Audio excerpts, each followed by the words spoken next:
PS storyteller कथांचे अनोखे विश्व. सुरुवात करूया कथेला. वेडी भाग 9. लेखिका प्राची सोळे. आईने दार लावले आणि बाबांच्या तस्वीरीपुढे उभी राहिली, पण स्वतःला सावरू शकली नाही आणि धाय मोकलून रडू लागली. कथा पुढे सुरू. संध्या विशालच्या क्लिनिकमध्ये पोचली तेव्हा रिसेप्शनिस्टने तिचे हसून स्वागत केले. तिला बसायला सांगितले व पटकन इंटरकॉम लावला. फोन ठेवून तिने संध्याकडे पाहिले. Ma'am, you may go now. Thanks. Sandhya बोलली व केबिनकडे गेली. तिने अर्धवट दार उघडले तोच ये संध्या, विशालचा आवाज तिच्या कानी आला. हाय. बस. काय सांगू तुला? हॉट चॉकलेट की कॉफी की चहा? चहा सांग, ती म्हणाली. विशालने बाहेर रिसेप्शनला इंटरकॉम करून सांगितले. बोल संध्या. तो तिच्याकडे बघत बोलला.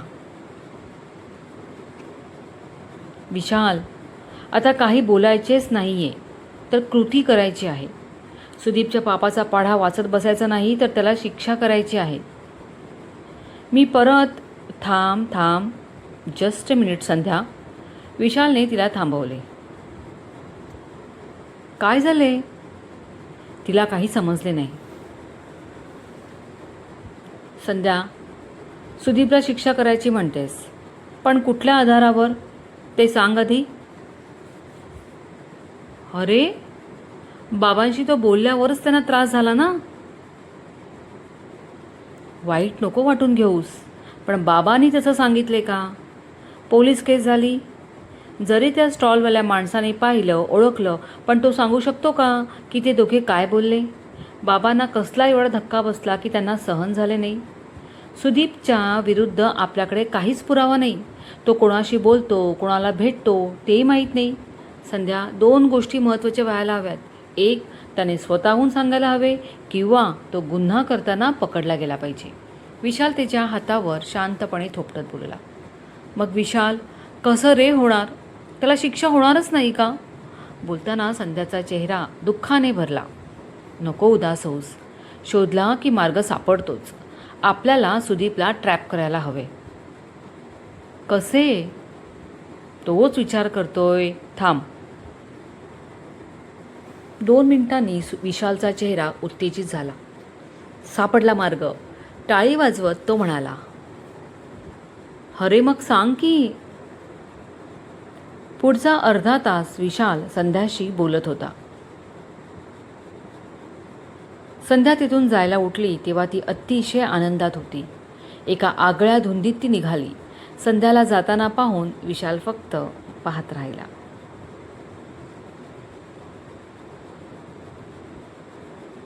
सुदीप बेलेकरकडून रोजच नवनवीन गिफ्ट राधा सबनीसला मिळत होत्या. खरं तर मिळत नव्हत्या, ती मागत होती. मूर्ख सुदीपकडून जेवढं मिळेल तेवढं तिला घ्यायचे होते. तिचा त्याच्या भरपूर पैशांवर डोळा होता. तसंही ते पैसे त्याचे कुठे होते म्हणा. स्वतःच्या बायकोला फसवून तिच्याच बापाचा पैसा हा ऐतोबाग बळकावत होता. त्यामुळे अशा फसव्या माणसाचा लुबाडलेला पैसा थोडा खर्च केला तर बिघडलं कुठे? राधा स्वतःला स्वतःशीच समजूत घालत होती. आज त्याने तिला दिलेल्या सोन्याच्या कुड्या ती कितीतरी वेळ हातात घेऊन न्याहाळत होती. राधाला वडील नव्हते. आई आणि लहान भाऊ गावी राहत होते. लहान भाऊ 10वीला होता. ती अधूनमधून जाई त्यांना गावी भेटायला. राधाच घराचा आधार होती, मिळवती होती. मुंबईला वनरूम किचनच्या फ्लॅटमध्ये ती भाड्याने राहत होती. आईला आणि भावाला मुंबईत आणावं तिला खूप वाटत होते, पण तुटपुंज्या पैशाअभावी जमत नव्हते.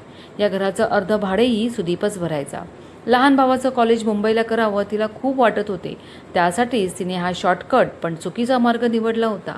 खूप वेळ सोन्याच्या कुड्या पाहून ती उठली व कपाटात ठेवण्यासाठी तिने खिडकीजवळ असलेले कपाट उघडले. तो सहज लक्ष तिचं खिडकी बाहेर गेले. समोर फुटपाथवर एक तरुण मुलगी उभी होती आणि ती बरोबर राधाच्या खिडकीकडे बघत होती. असेल कोणीतरी वाट बघत कोणाची, राधाने विचार केला. कुड्या कपाटात लॉकरमध्ये व्यवस्थित ठेवल्या व कपाट लावले आणि परत बाहेर पाहिले, पण आश्चर्य, ती मुलगी अजूनही तिच्या खिडकीकडे बघत होती. राधा पहिल्या मजल्यावर राहत होती, त्यामुळे ती मुलगी तिला सहज दिसत होती. ती झटक्यात तिथून बाजूला झाली. कोण असावी ती मुलगी आणि माझ्या खिडकीकडे का बघते? तिला विचार सतावत होता. राधा किचनमध्ये गेली. सकाळी करून ठेवलेले जेवण तिने गरम केले आणि ताटात वाढून घेतले. यात 10 मिनिटे आरामात गेली व तिला त्या मुलीची पुन्हा आठवण आली. पटकन ती खिडकीजवळ गेली व बाहेर बघितले आणि घाबरून मागे सरकली. ती तरुण मुलगी तिथेच उभी राहून फक्त राधाच्या खिडकीकडे बघत होती. एकटक. काय फालतूपणा आहे? कोण असेल ती मुलगी आणि अशी वेड्यासारखी काय बघते माझ्या खिडकीकडे? राधाने कसलाही विचार केला नाही. ती खिडकीजवळ गेली. ती मुलगी पुन्हा तिथेच उभी होती. राधाने क्रोधाचा कटाक्ष तिच्याकडे टाकला आणि तिला रोखून पाहिले, पण ती शांत होती आणि राधाकडेच बघत होती. राधाने खिडकीबाहेर हात काढून धाडकन खिडकी लावून घेतली, कडी लावली आणि मागे फिरली. किचनमध्ये येऊन डायनिंग टेबलजवळ बसली. जेवणाचा मूड पार गेला होता, पण भूक लागली होती म्हणून तिने ताटात वाढून घेतलेले जेवण जेवले. ताट भांडी धुवून सगळं आवरून ती बाहेर आली. हॉलला छोटं पार्टिशन करून बेडरूमसारखं बनवलं होतं. बेडरूममध्ये आली. बेडवर रंग टाकलं. राधाला सुदीपची खूप आठवण येत होती. त्याला फोन करावं वाटू लागले. किमान आधार वाटला असता, पण सुदीपने तिला स्पष्ट सांगितले होते संध्याकाळनंतर त्याला कॉल करायचा नाही. ती तशीच पडून राहिली. किती वेळ गेला आणि कधी डोळा लागला तिला समजलं नाही, पण एका अनपेक्षित गोष्टीने ती धाडकन उठून बेडवर बसली. तिच्या कानांनी तो आवाज स्पष्ट ऐकला होता. तिच्या फ्लॅटच्या दाराची बेल वाजली होती 2दा. राधाने पटकन घड्याळात पाहिले. रात्रीचे 11:30 वाजले होते. राधाचा श्वास जोराने येत होता. तिच्या चेहऱ्यावर घर्मबिंदू जमा झाले. यावेळी कोण असणार? राधा विचार करत उठली. आधी त्या अनोळखी मुलीने थोडं घाबरवलं होतं. आता ही दाराची बेल. दिवसा माणूस कसंही धाडस करतं, पण रात्री बिसकतोच. राधाला उठण्या वाचून पर्याय नव्हता. धाडस करून ती उठली. हॉल, किचनमधले लाईट्स लावले आणि हळूहळू चालत दाराजवळ आली. आय हॉलमधून पाहिले, पण कोणीही दिसले नाही. कोण आहे? राधाने आवाज दिला. कसलंही उत्तर मिळालं नाही. कोण आहे? तिने पुन्हा एकदा विचारले, पण उत्तर आले नाही. राधाचा धीर झाला नाही दार उघडण्याचा. थोडा वेळ तिने वाट पाहिली, पण परत बेल वाजली नाही. लाईट्स ऑफ करून ती बेडरूममध्ये आली. संध्याकाळी ती अनोळखी मुलगी आणि आता हे बेल प्रकरण. काय आहे हा प्रकार? विचार करत तिची रात्र सरली. सुदीप, माझ्यावर विश्वास ठेव. अरे खरंच ती मुलगी कोण होती मला माहीत नाही. मी यापूर्वी तिला कधीही पाहिलेलं नाही आणि माहीत नाही ती का बघत होती माझ्या घराकडे. माझी आणि तिची नजरानजरही झाली. राधा सुदीपला ऑफिसच्या लंच टाईममध्ये सांगत होती. असेल कोणीतरी वाटसरू. तू काय एवढा विचार करतेस? बघू दे. काय बिघडलं तुझं? विसरते. सुदीपने तिला सरळ उडवून लावले. सुदीपच्या अशा बोलण्याचा राधाला राग आला. मग रात्री माझ्या फ्लॅटची बेल वाजली ते? एकदा नाही 2दा. राधा तिखटपणे बोलली. तोही भ्रम असू शकतो. त्या मुलीला पाहिलं ना, असं वाटलं असेल की तीच आली की काय. एवढं बोलून सुदीप हसायला लागला. तू जास्त करतोयस. मला थट्टेवरून येऊ नकोस हं. तुझं सगळं मानायला मी तुझी बायको नाही आहे, समजलं? राधाला राग अनावर झाला. गं हो, किती रागावतेस? ठीक आहे. हे बघ, आता परत जर ती मुलगी तुला दिसली तर जराही न घाबरता तिला जाऊन जाब विचार. ती कोण आहे आणि का तुझ्याकडे बघते. बाकीचं मी बघून घेईन. सुदीप तिला शांत करत बोलला. राधाही नरमली. सुदीपला दुखावून चालणार नव्हते. सोन्याचं अंड देणारी कोंबडी होता तो. तिने मानेने होकार भरला. दोघांनी टिफिन संपवला. दिवसामागून रात्र आणि रात्रीनंतर दिवस उगवतो. दिवस आला तसा गेला. रात्रीने तिचं अंग पसरलं. रात्रीचं जेवण आटपून सगळं काम उरकून राधा बेडरूममध्ये आली. अचानक तिला कालच्या मुलीची आठवण आली. तशी ती खिडकीजवळ गेली. पडदा बाजूला करून तिने बाहेर पाहिलं आणि घाबरून पाठी सरली. राधाला घाम आला. श्वासाची गती वाढली. बाहेर फुटपाथवर कालचीच मुलगी उभी होती आणि राधाच्या खिडकीकडे बघत होती. राधा धाडकन बेडवर बसली. कोण आहे ती मुलगी आणि का बघते अशी? काय हवंय तिला? राधाकडे प्रश्न होते, पण उत्तर नव्हती. कशी तरी खिडकी लावून ती थरथरत बेडवर बसली. सुदीप घरी आला. त्याला पाहून सचिन त्याच्याकडे धावला. सुदीपने त्याला उचलून घेतले. सोफ्यावर आई आणि संध्या बोलत बसल्या होत्या. सुदीप आला त्याकडे त्याने विशेष लक्ष दिले नाही.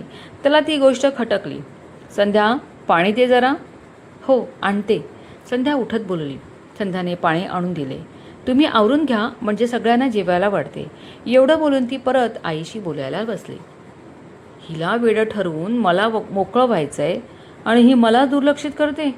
सुदीपला तिचा राग आला. अगं संध्या, तू का ऑफिसमध्ये कॉल केला होतास? तेव्हा मी साहेबांच्या केबिनमध्ये होतो. काही काम होते का? सुदीपने तिला विचारले. हो, मी केला होता तुम्हाला फोन. तुमच्या कलिगने सांगितले तुम्ही मीटिंगमध्ये आहात. महत्त्वाचे असे काही नव्हते. फक्त येताना जमलं तर पनीर आणायला सांगणार होते. पिल्लूला पनीर खायचे आहे ना. संध्या सतेजकडे बघत बोलली, हरकत नाही, उद्या मी शेजारच्या सुपर मार्केटमध्ये जाऊन आणेन. तुम्ही या लवकर चेंज करून, मी जेवण गरम करायला घेते. संध्या सोफ्यावरून उठत बोलली व किचनमध्ये गेली. तिला मदत करायला आईही गेली. सुदीप बेडरूममध्ये आला आणि धाडकन दार लावून घेतले. त्याला दरदरून घाम फुटला होता. बरं झाले संध्याने त्याच्याकडे पाहिलं नाही, नाहीतर त्याच्या चेहऱ्यावरचा उडालेला रंग तिने पाहिला असता. कसं शक्य आहे हे? काय बोलली ही आता संध्या? काय आहे हे? सुदीप वेड्यासारखा स्वतःलाच प्रश्न विचारत होता. संध्याला उगाचच मानसिक धक्का देण्यासाठी फोनचा मुद्दाम बनाव केला त्याने. तिने फोन केला नव्हताच, पण मग बाहेर माझ्या बोलण्याला तिने दुजोरा कसा दिला? ती का हो म्हणाली की तिने कॉल केला होता? सुदीपला काही समजेनासे झाले. हिला वेडे ठरवता यावं म्हणून मी प्रयत्न करतोय आणि ही एकदम शांत आहे. सगळं सुरळीत चालू आहे. छे, खूप झालं. आता मला थांबायचं नाही. काहीही करून हिला घराबाहेर काढून वेड्यांच्या इस्पितळात भरती करायचे आणि मोकळं व्हायचे. सुदीप विचार करत होता. ऑफिसमधून काहीतरी जबरदस्त करून संध्यावर प्रेशर आणायचे होते. अहो, येताय ना जेवायला? ताटे घेतले आहेत, संध्याने आवाज दिला. कपडे बदलून सुदीप बाहेर आला. जेवणाच्या टेबलवर बसला. ताटात वाढलेलं निमूटपणे जेवू लागला. घे, किती खाऊन घ्यायचे आहे तेवढे घे खाऊन. आताही मला वेडी ठरवायचा प्रयत्न केला ना तू? म्हणजे मी फोन का केला होता ऑफिसमध्ये? अरे हट, मी फोन केलाच नाही, तरीसुद्धा होकार दिला, कारण तुझा भेदरलेला चेहरा हाच मला बघायचा आहे. तुला घाबरलेलं बघायचं आहे. अजून फक्त 2 दिवस. नाही तुझ्याकडून तुझ्याच पापाचा पाडा वधून घेतला तर बापाचं नाव सांगणार नाही. संध्या त्याच्याकडे क्रुद्ध नजरेने बघत विचारात हरवली होती. त्या फुटपाथवरच्या मुलीला पाहिल्यापासून राधाची मनस्थिती ढळली होती. तिने सुदीपला 2-3 वेळा कॉल लावला, पण त्याने उचलला नव्हता.